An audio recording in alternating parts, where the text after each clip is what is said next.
marang aku iki kayu nalikane nandang susah sapa sing ngancani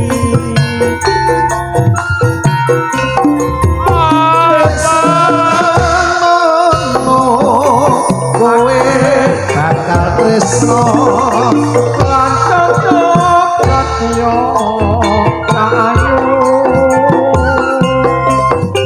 nate janji ora susah padha dilakoni ning saiki jarang mukti kowe kok dermali marang aku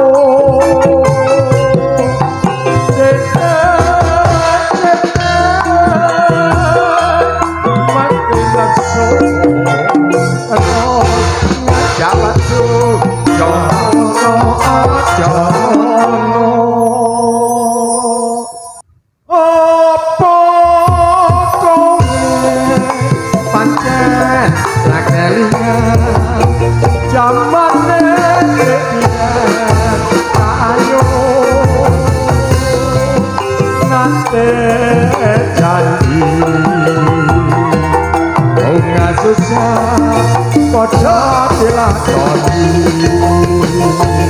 pisan malih Mbah.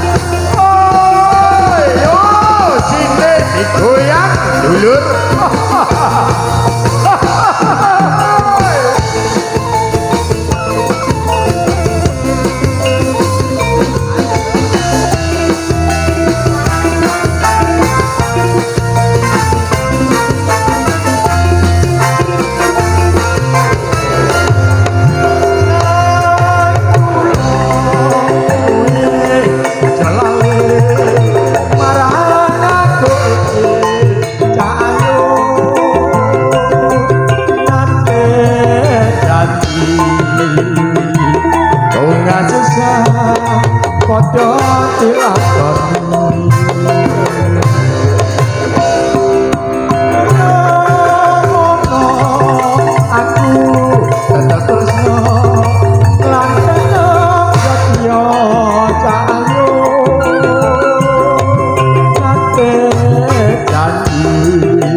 marakno sembarang barang kowe nglarang karo aku, Nduk. Wah, niki tahun 90 kita sik jos, Mbah. Sak menika ngejos ngeten iki ya. Awake dhewe lek kekambon iso dilarang iso salah tampa Mas Bayu. Makane kula meling lek aku pas nang kono iki aja sok dilarang.